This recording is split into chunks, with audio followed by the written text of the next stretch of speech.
some beginnings don't happen in spring.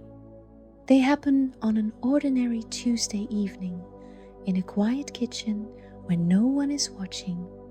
Tonight's sleep story is about a woman who believed her life had already taken its shape until one small moment reminded her that beginning again can happen quietly, gently, and much later than we expect.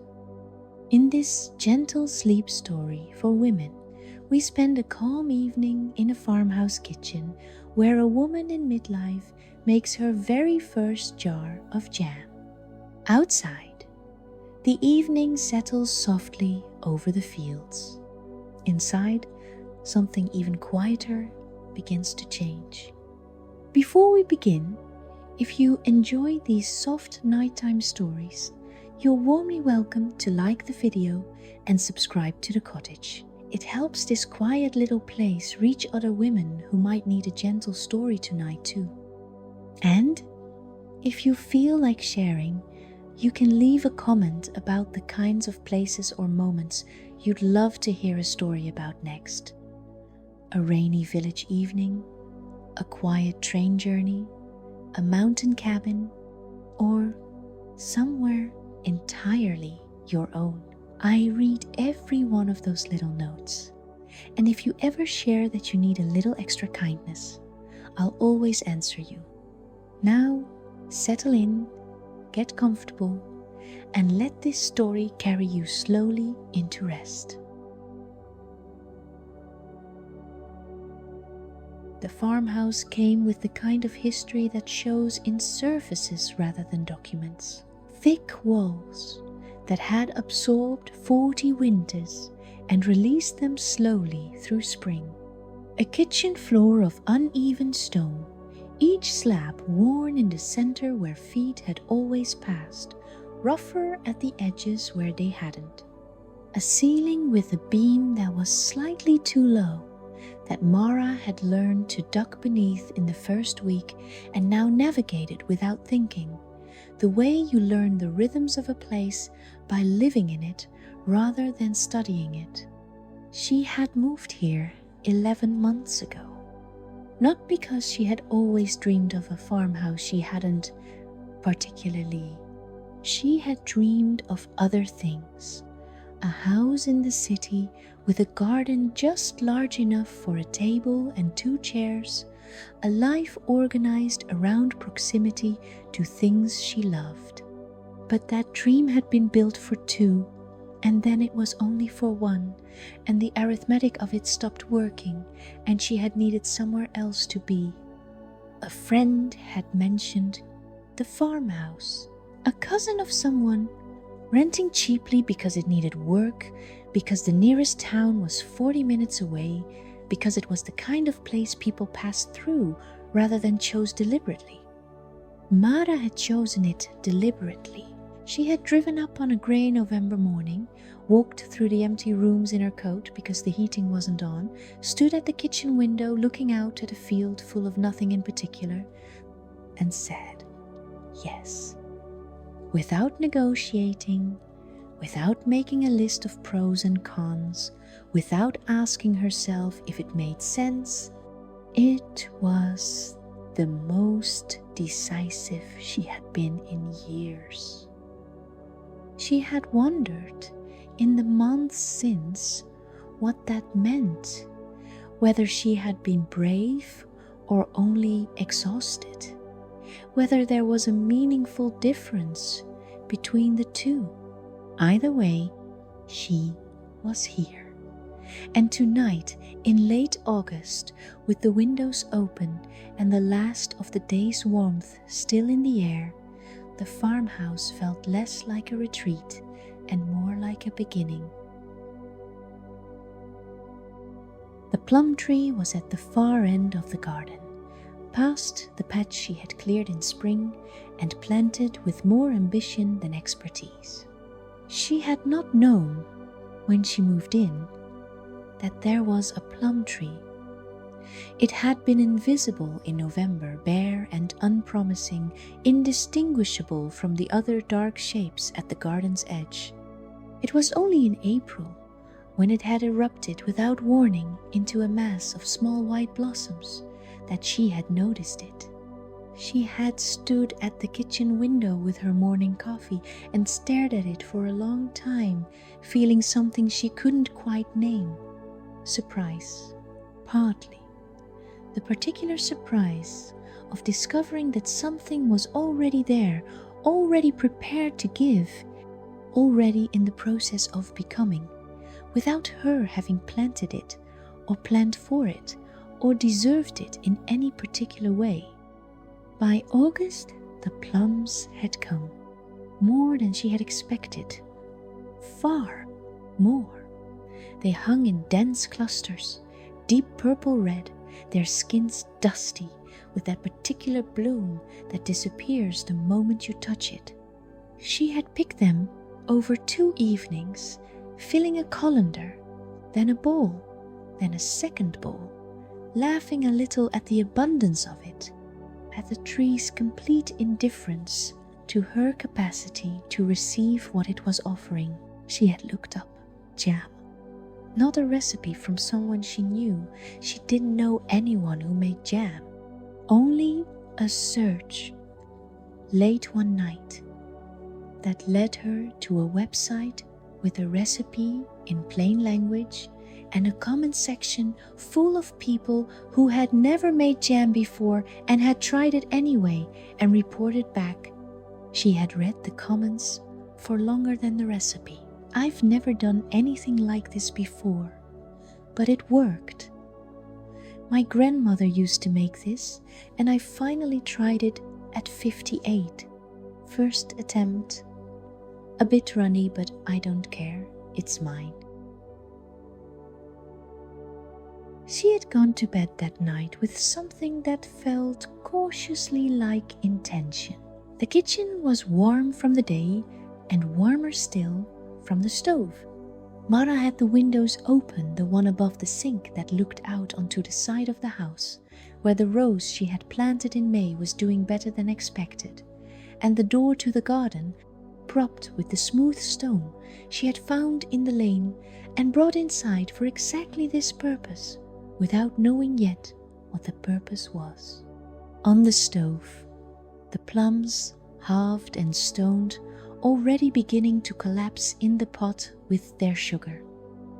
The smell of them was extraordinary, not sweet exactly, or not only sweet, something deeper underneath, something almost winey, the concentrated essence of a summer's worth of sun absorbed into fruit and now being released all at once into a kitchen in the last week of August.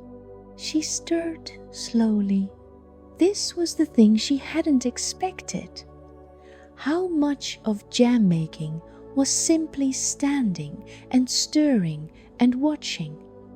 How unhurried it required you to be.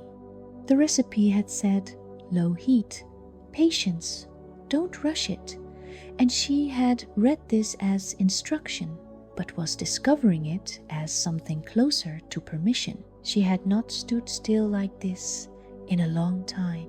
The year had been full of motion, the necessary motion of a life being dismantled and reassembled.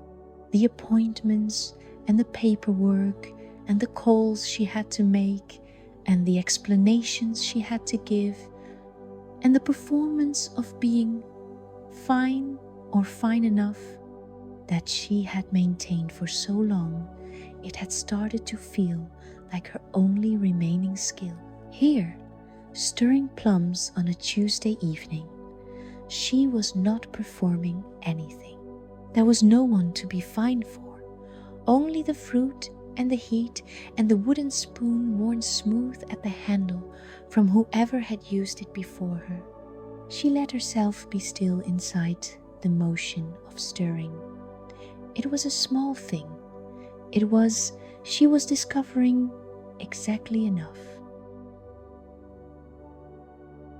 She did not think about the divorce often anymore, not because it was resolved. Grief doesn't resolve exactly. It only finds different places to live, as time passes, moves from the rooms you're in to the rooms you're not.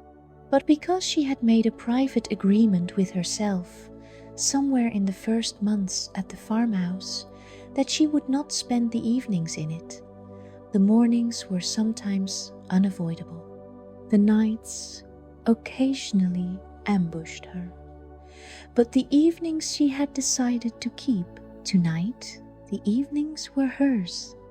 What she thought about instead, stirring the plums as they thickened slowly, was the question she had been asked twice in the past month by two different people who meant well.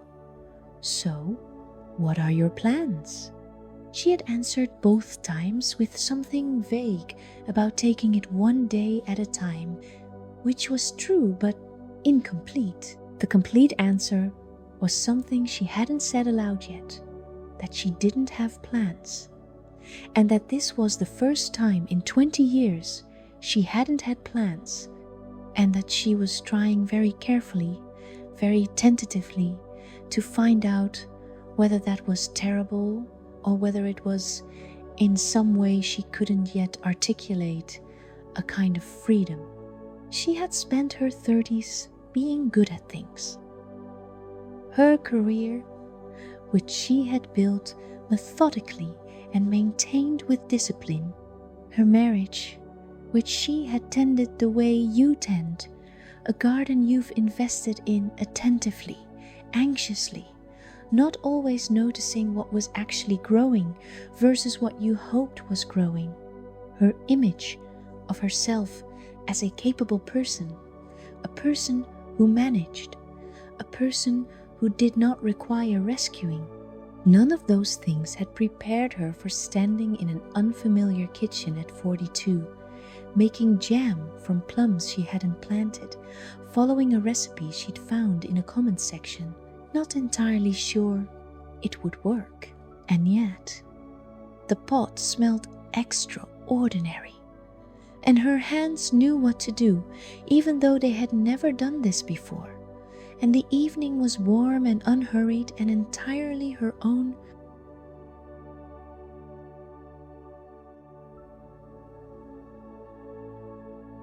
The recipe said to test the set with a cold plate. She had put 2 saucers in the freezer an hour ago, following the instructions with the seriousness of someone who does not yet know which parts are essential and which can be abandoned. She took one out now, dripped a small spoonful of the jam onto its surface, waited 30 seconds as instructed, and pushed it with her finger. It wrinkled, only slightly. Not the dramatic wrinkle of the photographs on the website, which looked definitive and confident. Only a small, tentative gathering of the surface, a suggestion rather than a certainty. She pushed it again. It held close enough. She turned off the heat and stood for a moment in the quiet of the kitchen, the pot still steaming gently in front of her, the smell of cooked plums settling into the room like something that intended to stay. On the counter, 4 clean jars, sterilized that afternoon by a method she had read about twice to make sure she understood it. Their lids lined up beside them, a ladle, a square of paper, and a pen for the labels. She had practiced the label in her head, on and off all day.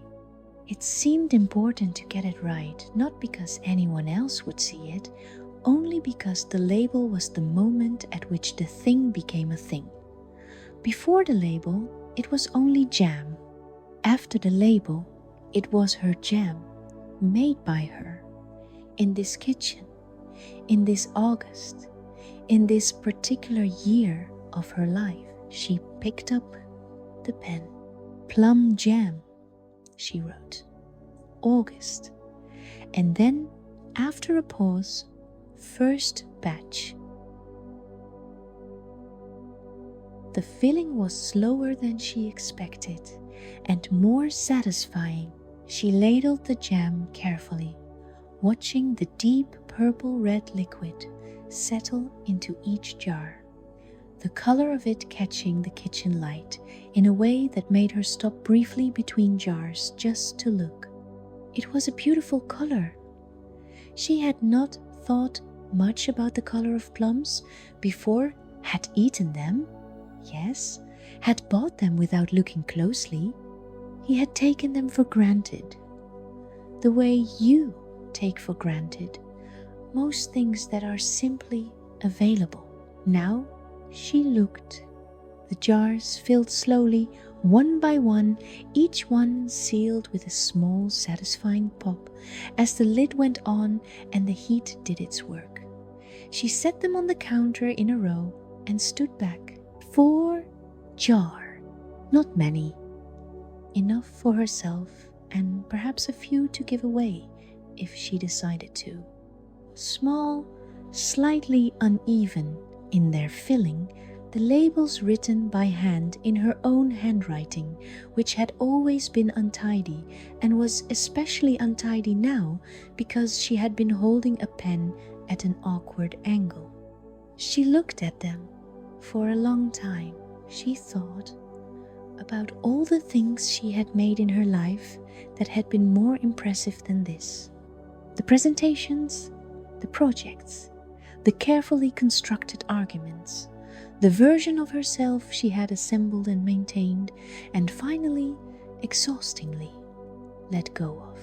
None of them had given her quite this feeling, this specific, bodily, uncomplicated feeling of having made something with her hands from something that grew in her garden, in a kitchen that was becoming hers, on an evening that belonged entirely to her.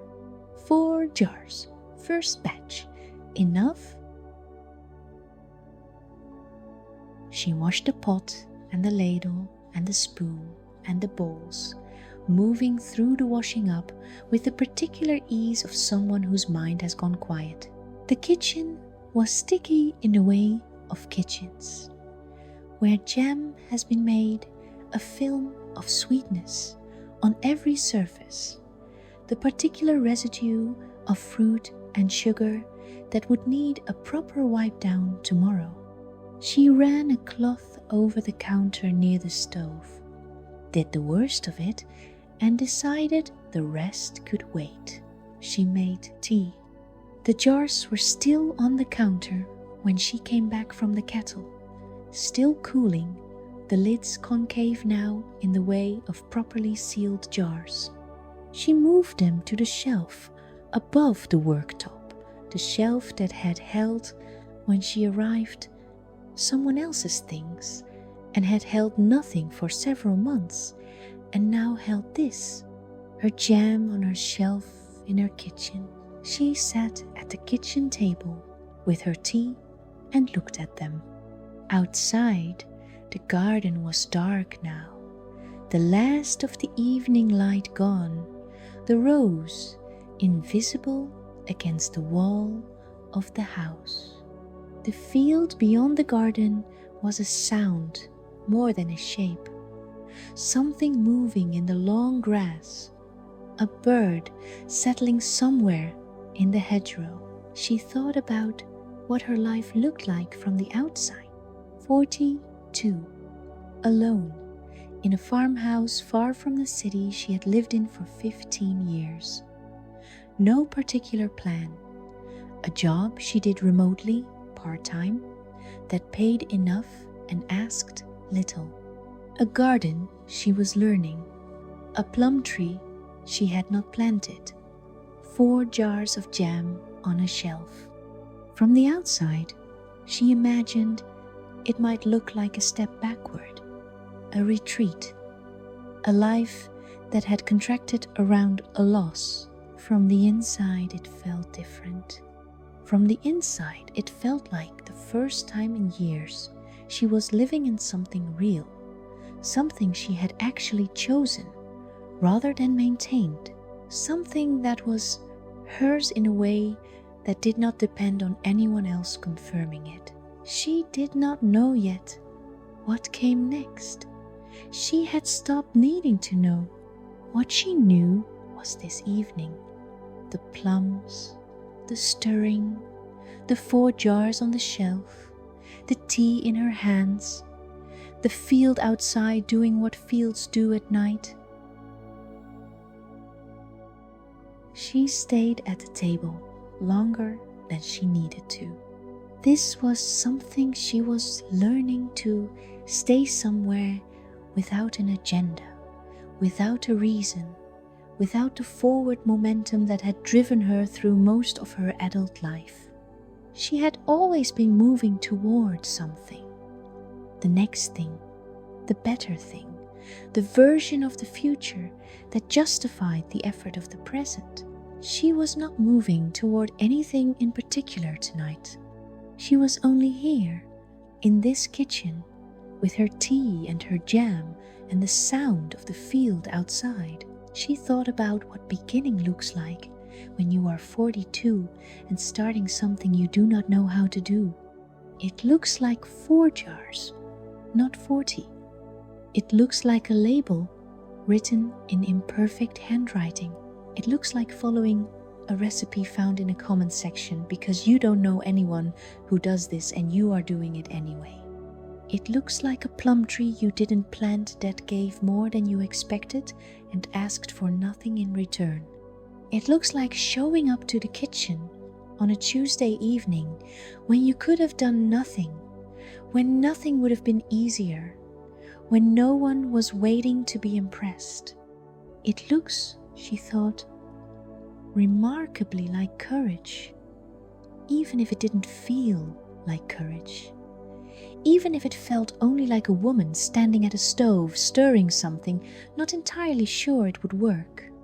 She had spent so many years believing that beginning required certainty, that you started things when you were ready, when the conditions were right, when you knew enough to do it properly.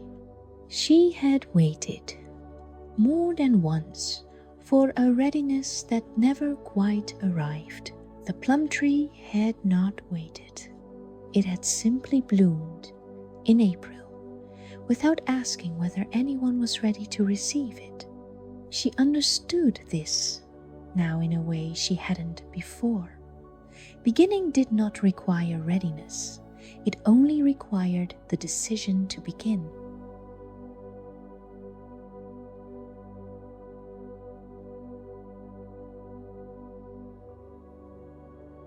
Before she went to bed, she sat for a while longer and let her mind wander, the way it did on evenings when she wasn't trying to direct it. She thought about next year's plums. There would be more. The tree would keep giving, and she would know more by then.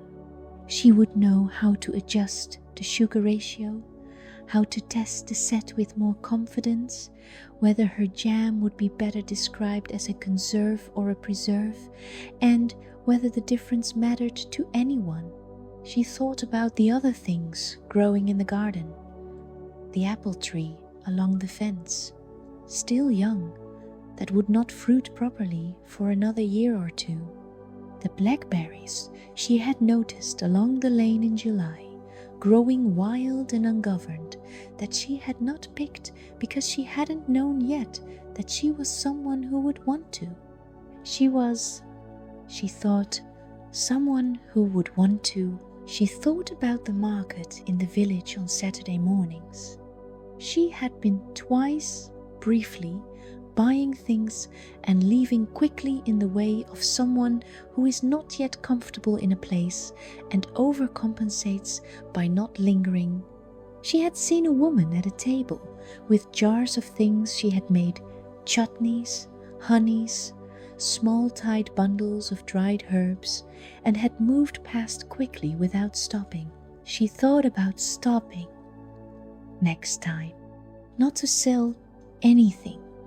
Not yet, not with 4 jars and a first batch, only to stop, to look, to let herself be someone who is interested, who is learning, who is at the beginning of something and is not ashamed of being at the beginning. There was a time when she would have been ashamed of being at the beginning, when she had believed that competence was the price of admission, that you showed up only when you were already good.